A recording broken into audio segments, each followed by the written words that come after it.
This stuff in particular.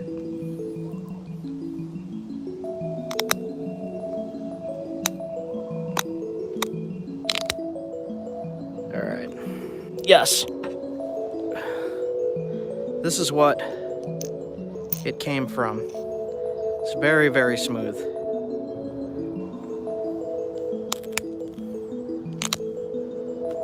Pretty good.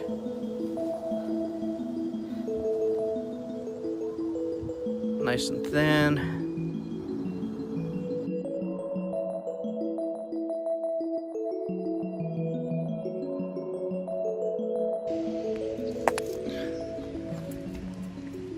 Traded. Let's see. It's the same stuff. Is that a good piece? It's not too great compared to that other piece we just found. No, that's more chalky and shale-like. Kind of like limestone. A Yeah. little bit. Tiny bit. Yeah. Hey guys, this is the last stop for me in the Catskills before heading up to the Adirondacks. And some of you might recognize this place from one of my older videos, and I'll link that right here so you can click and see. All the rock is gone. It's been washed away. So that's what I'm talking about in that video, where I say that when there's a lot of rain, it moves a lot of the rock around. So as you can see here, there's nothing here anymore. It's all been, I mean, there's even a tarp that the rocks were on top of apparently, but everything's been washed away. So right about here under the water was where I found that giant block of flint that I broke up with the sledge. The mini sledge, my favorite mini sledge. But look at this. This water was all the way up to there even. The camera's, there you go. See how it's all pushed down? The water was all the way up there. Usually it's like a little tiny creek here. It's all been knocked down and washed away. So that means that there's probably flint down there now. So okay, just stopped in here. Wanted to poke my head in. And I'm going to head up to the Adirondacks now. So I'll see you guys soon.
Another campsite, and it was pouring and pouring and pouring.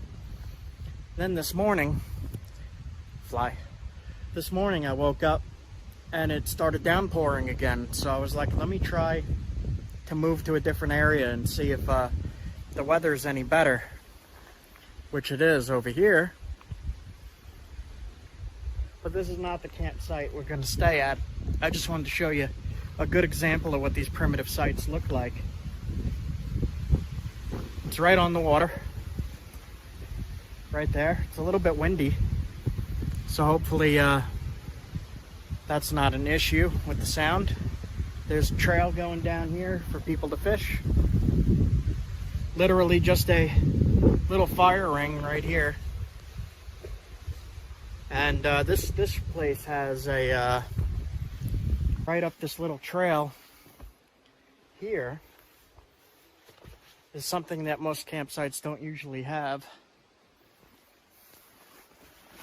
And I thought it was a little interesting. Yeah, it was this way. There's a toilet in the woods. So apparently there's bears stealing food at every campsite along this lake. This lake here, we're in the Adirondacks. This is called Horseshoe Lake. And it looks like it's a pretty good spot, but I wanted to go north more. So I just stopped in here to do an update. And we're getting really excited to get to the campsite that I've been looking for.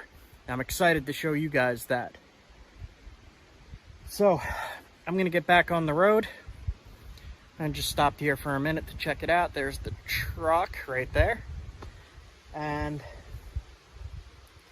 yeah, the past 2 days it's been a little weather-wise, it's not been good. But I'm gonna try to stop more at little roadside shops and take a look around at those, possibly in those, I don't know. But I'm seeing a lot of really cool stuff up in the mountains here. So I will record as much as I can and you know, offload it from the camera to the laptop. And okay, yeah, I'm just talking. Okay, so I'm gonna take one more look at the lake and then I'm gonna head up. I got about an hour drive further into the mountains.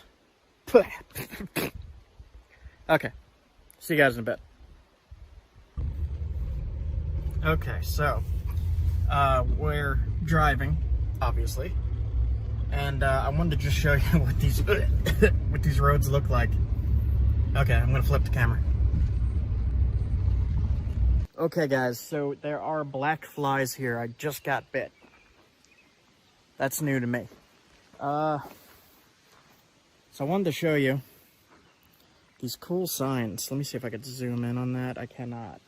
Horseshoe Lake Wild Forest, as opposed to like a domestic forest, I guess. Let's see, Trail to Black Pond. Yeah, I like these little signs. That's really cool. Okay, just wanted to show you guys that. I'm like, there's nothing here. There's nothing here. Like, I just hear birds. It says Forest Preserve, State Land Wild Forest. Right on that tree there. And there's a trail. But, yeah, the black fly, it bit me. It freaking hurt. What the hell? Looked like a little devil fly. Like a little evil fly. Like it looked mean. Alright, I'm getting out of here before more bite me. Mean little things. I'll show you a picture of it here or something. Okay, I'm going. Back in the truck. See you guys.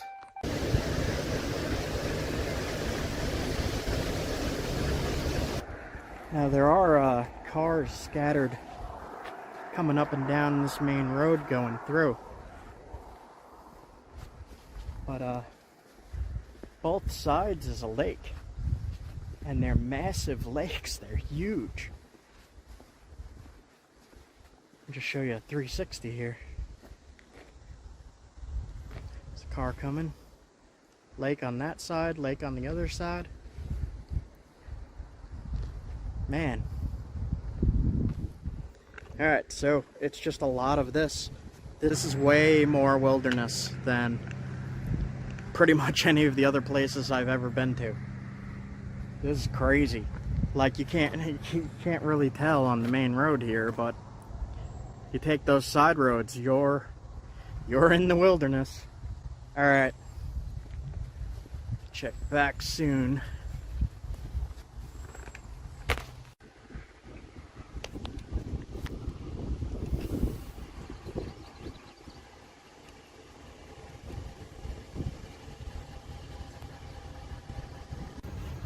So right now, I just checked the elevation. It says I'm about 1,585. And so we're up in a mountain, and there's freaking water everywhere. There's water on the other side too.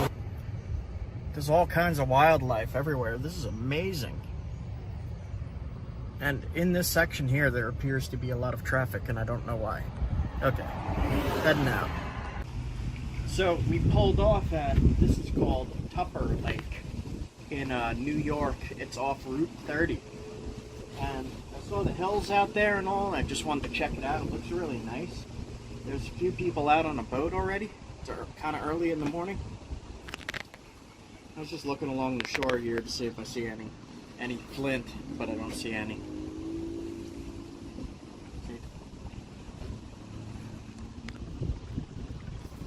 It's just rocks. But just stopped here. It looked like a giant lake, and I was getting tired from driving, so we're pretty far north now.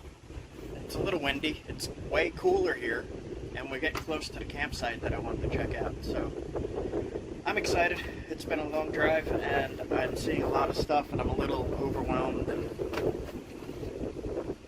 I kind of want to get out on a boat and go straight across, but I don't have a boat. Pretty cool looking tourist town. Up that way is a whole bunch of like McDonald's and stuff like that, just in that section.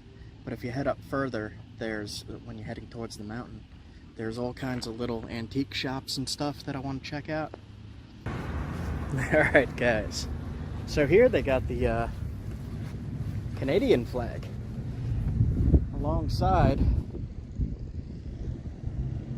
that flag. So there is a thing with lumberjacks in this town. I've noticed quite a few statues so far. Check that out. I'm gonna take a look at this real quick. So it says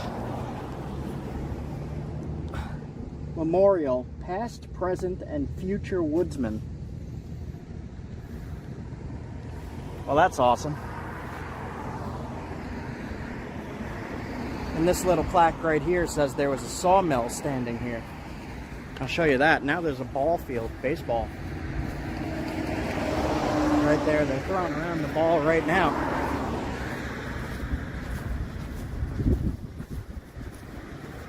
No game going on or anything.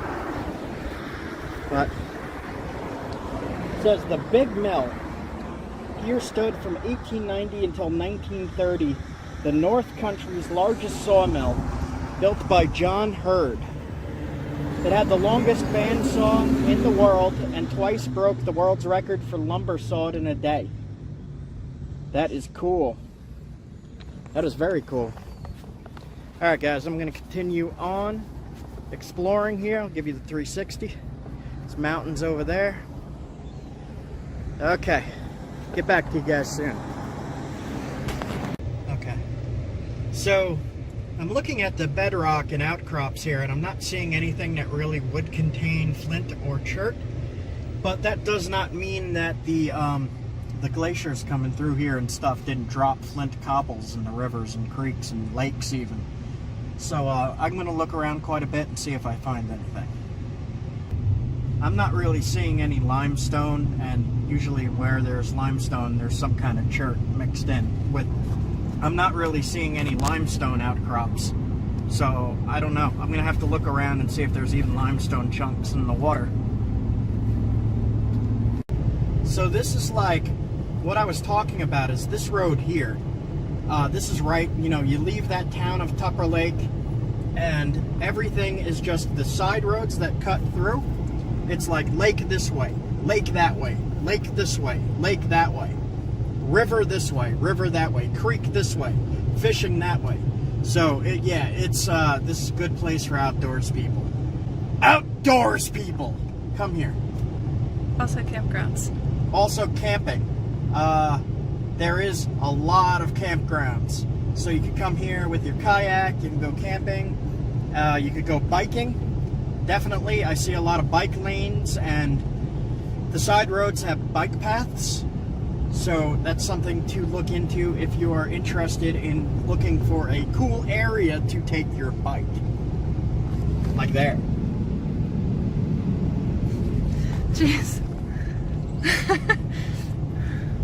I saw sailboats out there. Yeah.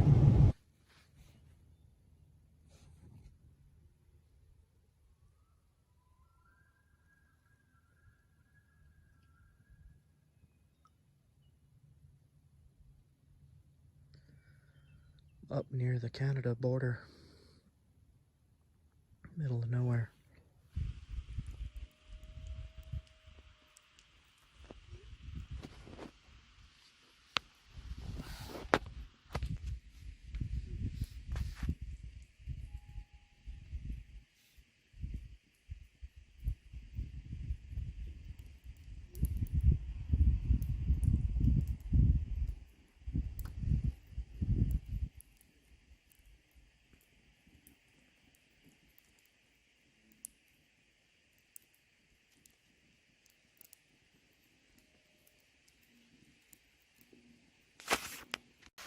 So when we were laying here with all these open, they're just like windows with mesh so that the airflow could come through.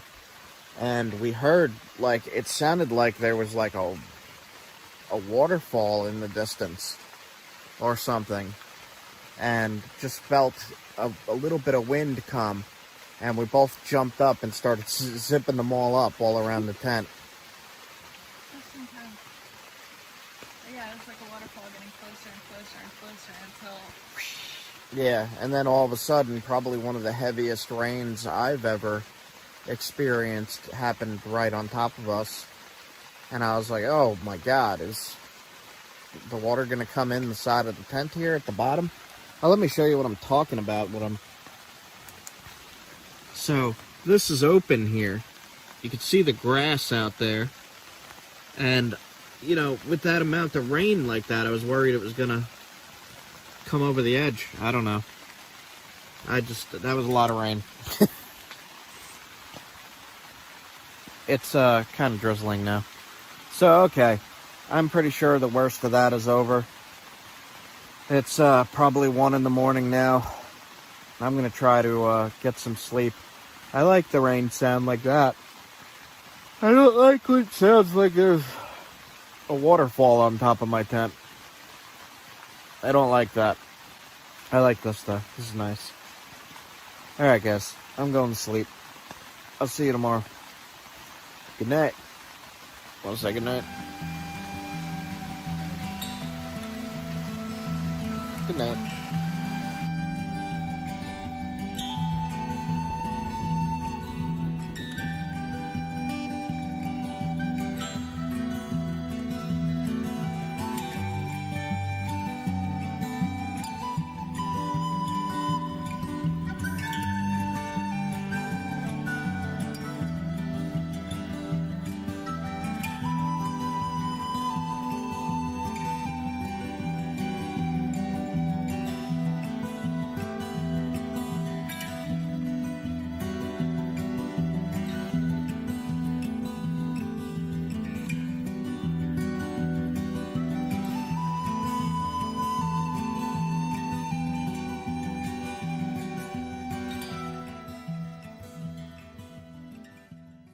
I'm going to explore an actual flint mine. This is not so much a quarry as it is a mine into the side of a mountain. Now this place is pretty special, pretty interesting. There's lots of glacial erratics like this one that I'm sitting on.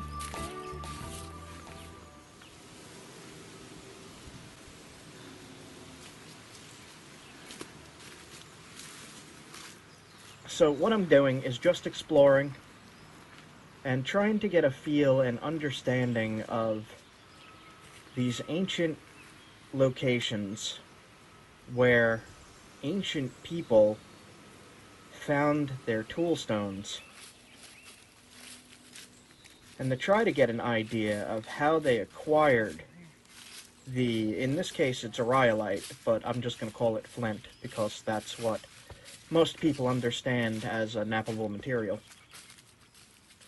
So it's not at the top of the mountain. It's actually straight into the side of a mountain. And you cannot see any of this material from the top of the mountain. It just looks like granite to me.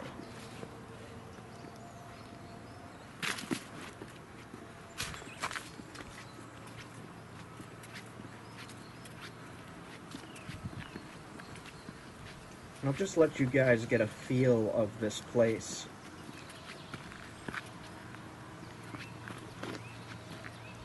It wouldn't have changed much in the past 10,000 years besides that city down there, that little town, little city. The river was probably flowing a lot more at the base of this mountain.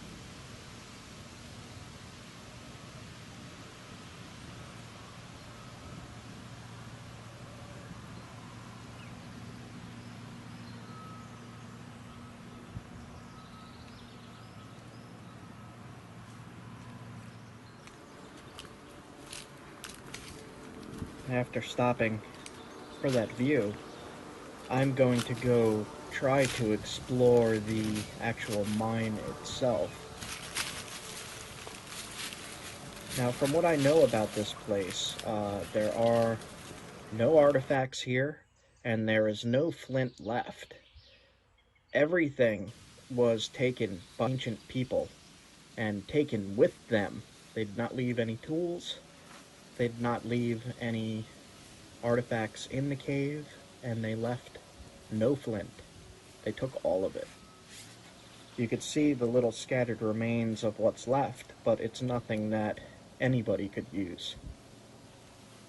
But it is still really, really cool to see this location. And for me, this is probably one of the most important historical sites in the Northeast, just because of how extensive this mining was.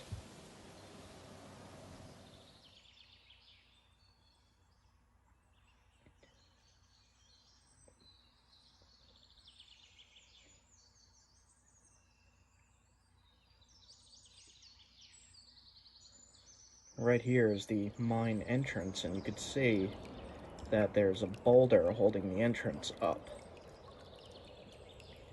And inside you could see traces of the rhyolite, of what's left of it. And you could see where, I'm going to call them stone mauls, large rock hammers were hitting the inside of this cavern. And you can see they left a support structure up right in the middle here, and then quarried straight up out the top, right above this. This is what's holding the whole cave up.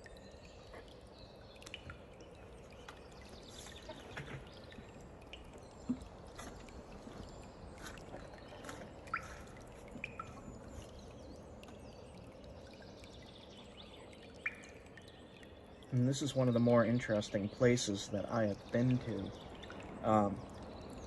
It had a very strong energy to it. A very interesting energy to this whole area.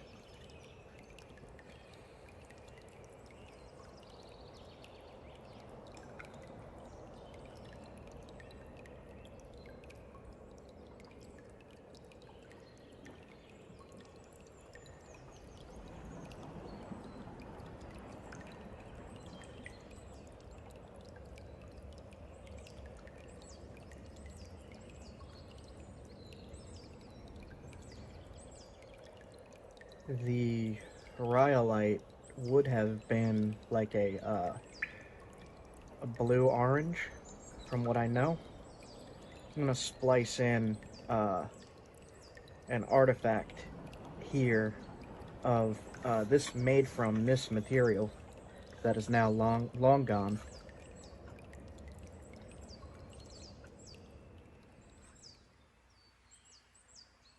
And if you think about doing this with Stone Age tools, this must have been quite an extensive project for these people over a couple thousand years of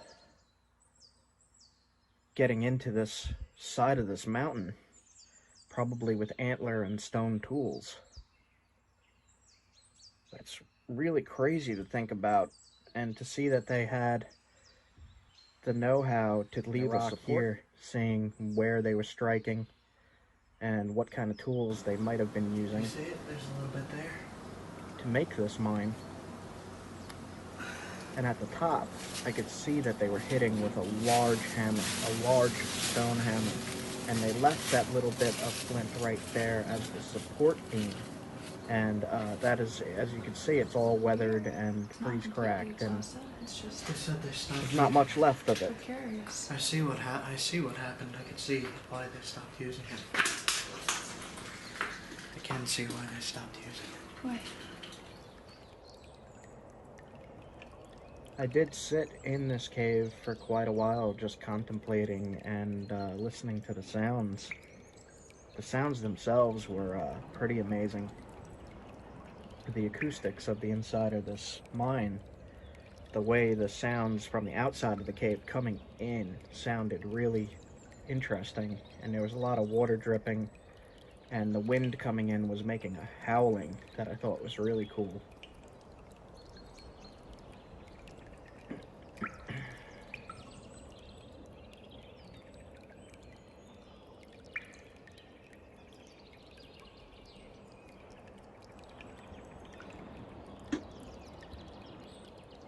To me, it looked like they were taking these out in bricks, almost bricks.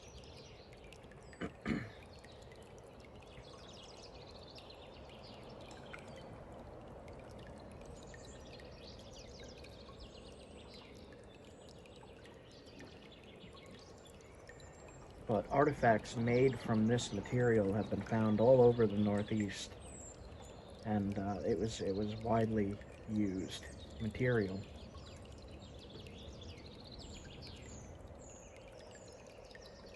It must have been really good to exhaust it, like there's nothing left, which is pretty amazing to me. They took the entire resource and used all of it.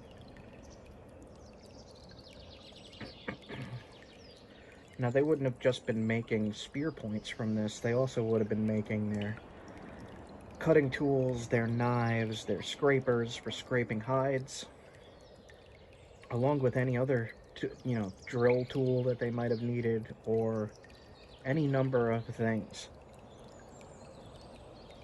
So you can imagine how important this mine was to people if this was where they got their tools to be able to survive.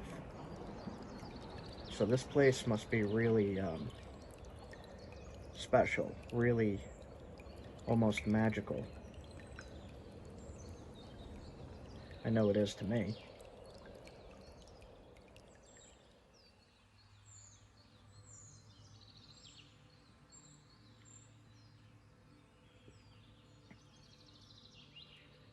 You could see in this shot that they came in through the wall and then mined back out right through the roof.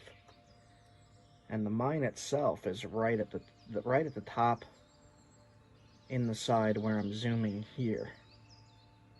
And that's where we just were. And I just wanted to share this location with you. I thought you would appreciate seeing another ancient spot in America. And the other spot that I wanted to check out, but we weren't able to on this trip, is Mount Washington, right there in the background, covered in snow.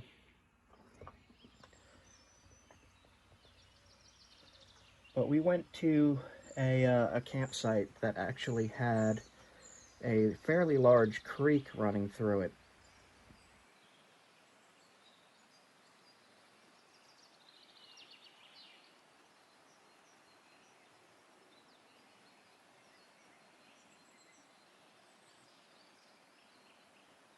there is a lot of quartzite, which is usable. You can use quartzite for knapping. And that in Vermont and New Hampshire, there appears to be a lot of quartzite in these creeks. So if you're looking for material to knap in Vermont and New Hampshire, you're going to be looking for quartzite.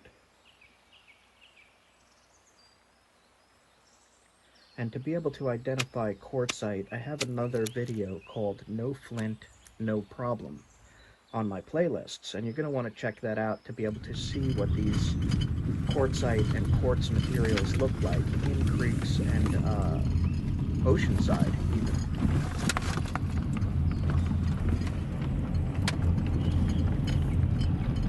And the water is extremely clear up here, clear and blue tinted.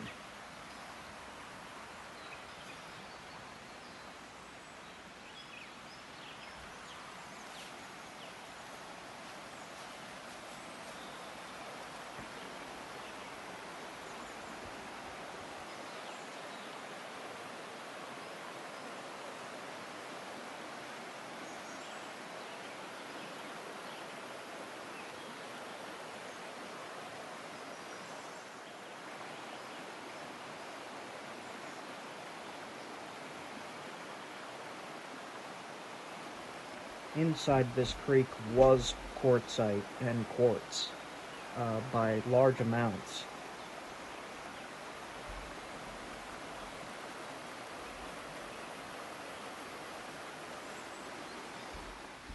And when I'm investigating these creeks and rivers, I usually go in them with rubber boots, but I forgot my rubber boots, so I just went into the freezing cold water in my shorts.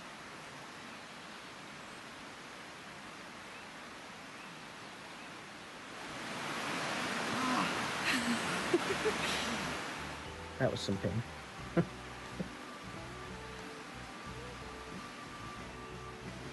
Alright guys, I hope you enjoyed another episode of Ancient Places in America. And I really do enjoy exploring these places and sharing them with you. They're really, really curious places that not too many people know about. Anyway, that is it for me, guys. Like, comment, subscribe if you enjoy this content and you want to see more. Let me know you want to see more. If you want to see more, comment that you want to see more. Let me know. You guys have a good one. Safe travels, and see you all soon.